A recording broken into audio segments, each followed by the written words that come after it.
दोस्तों, इस कहानी का शीर्षक है हॉस्टल की एक डरावनी रात, जो कि बहुत ही ज्यादा खौफनाक और डरावनी कहानी है। आज मैं आपको इसी सच्ची घटना के बारे में बताने वाला हूँ। दोस्तों, अगर आप कमजोर दिल वाले हैं तो इस कहानी को ना सुनिएगा। कहानी को स्टार्ट करने से पहले मैं आपको ये कहना चाहूंगा कि मेरा चैनल आप सब्सक्राइब कर लीजिए। ये एकदम फ्री है, इसमें आपका कोई घाटा या नुकसान नहीं है।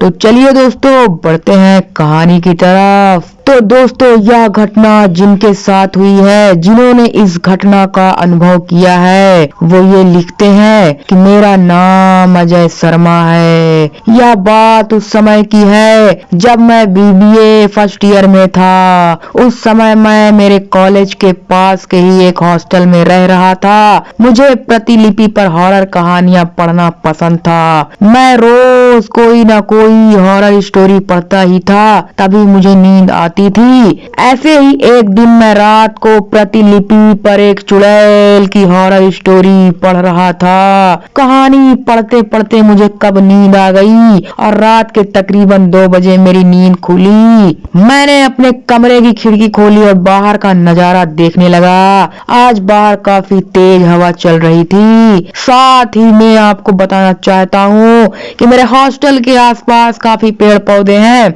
मेरे हॉस्टल के आसपास कम ही लोग रहते थे। हॉस्टल के पीछे की ओर एक घना जंगल था। मेरे रूम की खिड़की जंगल की ओर थी। मैं अपने पलंग पर लेट गया और सोने की कोशिश करने लगा, पर मुझे नींद नहीं आ रही थी। थोड़ी देर बाद मेरी आंख लग गई। मेरी नींद एक खटखट की आवाज से खुली। उस समय मैं अपनी खिड़की पर पर्दा लगाना भूल गया था। बाहर एक हाथ दिख रहा था जो लगातार मेरी खिड़की के शीशे पर नॉक कर रहा था। यह देखकर तो मेरी हालत ही खराब हो गई, क्योंकि मेरा रूम तीसरे फ्लोर पर था। मैंने देखा कि बाहर जो कोई भी था, अब वो तेजी से खिड़की खटखटा रहा था। धीरे धीरे वो 2 हाथों से खिड़की को खटखटाने लगा। धीरे धीरे वो मेरे सामने आने लगा।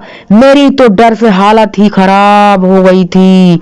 मेरे मुंह से ना तो आवाज निकल रही थी और ना ही मैं हिल पा रहा था। मैंने देखा कि एक झुर्रीदार चेहरे वाली औरत मेरी खिड़की के कांच से चिपकी है और लगातार मुझे ही देखे जा रही है। वो औरत मेरी खिड़की को खोलना चाहती थी, पर खिड़की अंदर से बंद थी। अब वो औरत खिड़की को जोर जोर से पीटने लगी और काफी गुस्से से मुझे देखने लगी। मैं समझ गया कि आज ये मुझे नहीं छोड़ेगी। फिर वो औरत शांत हो गई और मुझे इशारों ही इशारों में इस खिड़की को खोलने के लिए कहने लगी, पर मेरी हालत तो ऐसी थी कि मानो मुझे काटो तो खून नहीं। एकदम वो औरत वहां से कहीं गायब हो गई। मेरा दिल अभी भी तेजी से धड़क रहा था। तभी मेरी खिड़की पर तेजी से नॉक हुई।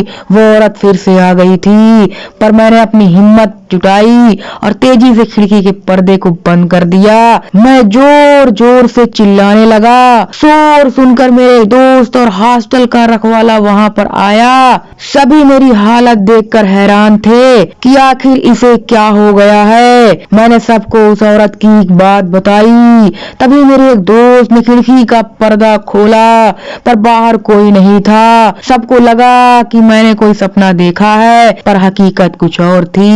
मेरा चौकीदार रात को मेरा साथ ही सोया था, क्योंकि अब अकेले में मैं सो नहीं सकता था। उस हॉस्टल के रखवाले ने मुझसे कहा कि भैया जी, आपने उसकी आंखों में तो नहीं देखा ना? मैंने कहा, किसकी आंखों में? उसी चुड़ैल की आंखों में। पर तुमको कैसे पता? और उसकी आंखों में देखने से क्या होता है? भैया जी, अगर आप उसकी आंखों में देख लेते तो अब तक आपको वो चुड़ैल अपने साथ ले गई होती। जो भी इस कमरे में रहता है उसके साथ ऐसा ही होता है। इस हॉस्टल में 1-2 बच्चे गायब भी हो गए हैं, जिनका कोई पता नहीं चला। उन्हें वो चुड़ैल अपने साथ ले गई है। और उन्हें खा गई। यह सुनकर मेरा कलेजा मेरे मुंह में आ गया। खैर कल मैं आपको एक नया कमरा दे दूंगा, रखवाले ने कहा। अगले दिन मैंने अपना हॉस्टल ही चेंज कर लिया। अब मैं एक ऐसे इलाके में रहता हूँ जहाँ पर आसपास कोई जंगल नहीं है। तो दोस्तों यह थी इस सच्ची घटना के बारे में पूरी कहानी। अगर आपको ये स्टोरी पसंद आई तो वीडियो को लाइक कर दीजिएगा और मेरे चैनल को भी सब्सक्राइब कर दीजिएगा दोस्तों। तो दोस्तों इस वीडियो में बस इतना ही, फिर मिलते हैं अपने नेक्स्ट हॉरर स्टोरी के साथ। तब तक के लिए अपना ध्यान रखना दोस्तों।